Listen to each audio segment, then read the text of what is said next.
Hello YouTube. This is the start of my Bridgeport J-head. This is a 1964 or thereabouts, and I just brought the head home. I got this from the same people I got the lathe from, Charlie and Billy over at Keen Equip, County Longford. And we're going to try and go through this head and see what's what, and we'll be bringing home other bits of it as we go along and cleaning them up. And then once I do a bit of work on the column, table and knee over there, he'll bring that over, and that's what's going in here. Some people rightly guessed it was a mill, and there you go. So I need to make a stand to mount this head so that it's easy for me to rip it asunder. So we'll get to doing that, and what I'm going to do is I'm going to mount it on the end of this bench here, and I can just leave it here and work away at it as time allows. So let's get going with the stand.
Alright, so we have it mounted and attached to the bench, so it's a solid enough spot to work on. Now I can tell straight away there's problems with the power down feed. Because when you go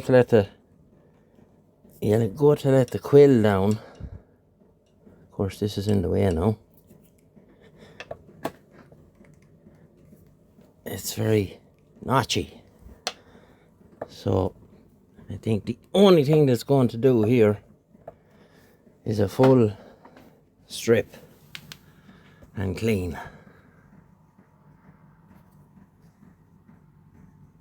As I know, when it was on the machine, I tried it and it was notchy. It's just this brake is in the wrong spot now, so I need to fix that. So we got it moving, and that noise is coming out of the downfeed clutch housing. So given the state that the rest of this machine was in, I'll insert a picture of it here. It was a machine that was heavily used for drilling. It doesn't have very much wear on the slides, and by the 8,000 holes that are drilled in the table, that tells me that it was used as a drilling machine. Now they have this, the high-low job, it's permanently engaged in low.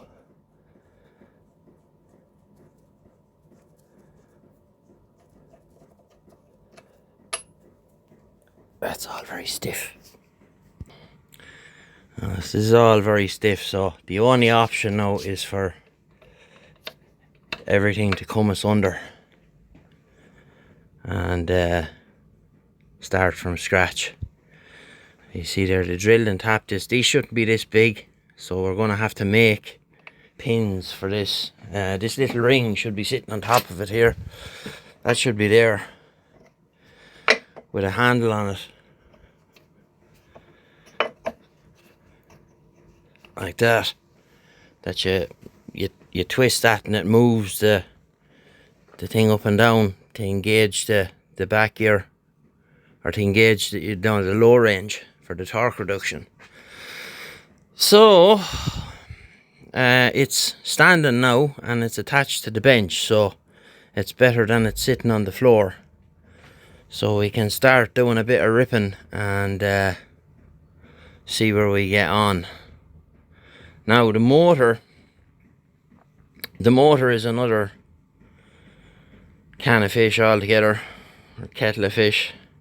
It's sea solid, because where this was sitting there was rain dripping down on top of it. So we might have a go, see can we get the motor apart and see what it's like inside. I reckon that maybe it's just the bearings. There's two bearings, one on the top, one on the bottom, that the bearings are seized up. So if they're seized up and we can give it a good old clean out and put new bearings in it, I reckon it might go again. So we'll just have to wait and see how that pans out. So yeah, quite pleased now so far. I got a book for doing this, specific to the J head as well. So but of course all the different Bridgeport mills, this part of the head from here down, they're all the same. Whether it's a J head, it's a 2J, vary speed, they're all the same. The only thing is different is this, and the shafts. Obviously the shaft for the motor on the vary speed is different, and the shaft here is slightly different, but everything else is the same. So you can mix and match bits between them. So yeah, okay. It'll be interesting to see how it comes up. You know, I love taking something like this that's completely unloved and regarded as scrap and nobody wants it anymore, and bringing it back from the dead. So we'll see how we get on. Okay, so it took me like 10 minutes to get this far. Now, one victim so far, casualty rather, I had to cut the belt off, the timing belt, because this pulley here is seized on its bearings. So I couldn't turn it because there's this little lip on the top of the pulley, and that comes off. There's 4 slot head screws in it, so I couldn't get that to turn to get the rest of the screws out. So I just decided to cut the belt off. So it's good news so far. Now I took off the clutch for the clutch housing for the downfeed, and I found this. So there was water. There's water been getting in there. So that all has to come apart and be cleaned and lubricated and all the rest of it put back together. But the whole thing is filthy anyway, so it all has to come asunder anyway. But the good news is the spindle is fine. Now I can detect a very little bit of play in this. There's a bearing here, but we're just going to do every bearing in it, and we'll know then. And the bull gear is fine, so you can see the second shaft turning there. That's for your torque reduction. I think that's neutral, is it? No. But and the spindle, I had to lubricate it a bit. As I said, it's all very dirty and very dry. But once this all comes apart, it'll be A1. One thing I'm very happy about is that the spur gears here, and on the bottom of this shaft are perfect. Normally they can be knackered, so happy about that. Really did not take long to get this far, about 10 minutes.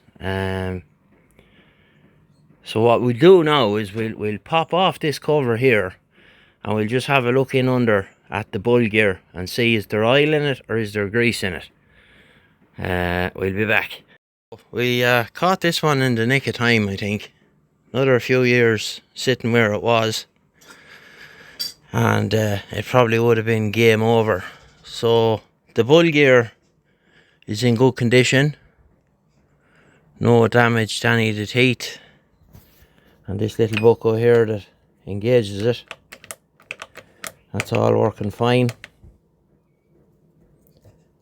but no grease, and it hadn't been getting any oil.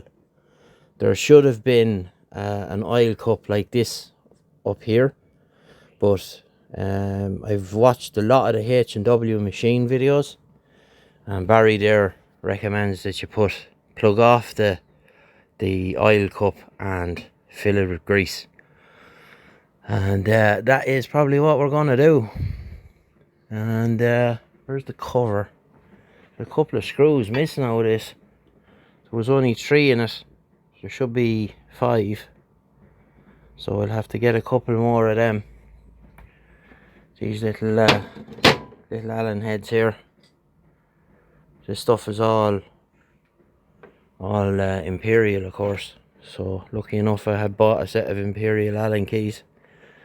So far I'm quite pleased with what I've seen, because it's not bad. When this all comes apart and it's all cleaned and lubricated and put back together, new bearings, the whole lot, she'll be absolutely cushy. So what we're going to do is we'll put this cover back on, and we might have a look at the motor and see what's going on there. Alright, so a bit of time has passed, and since we spoke to you last, the motor is junk. It looks like it fried itself. Now I can tell you that someone rewound it at some point, and it looks like something shorted out, and the stator here is welded to this. So I think we'll just get another motor, and in the meantime we'll press this. This is seized on the pulley, so I'll have to press that off. I don't have a press here, so I'll have to go and use one where I know there's one. Outside of that, I'm happy enough so far. Everything is, believe it or not, it's slightly better than I thought. And yeah, we're going the right direction. So I thought these bearings were seized. No, they're not free, but they're not. You know, we'll just take all that apart and see what way it is. It's not as it should be anyway. But as I said, the screw's missing over there, and then there's 4 springs that's supposed to press in the bottom of this to go into the bottom of the. Where did it go? They're in the bottom of this. No, not that. Oh, where is it?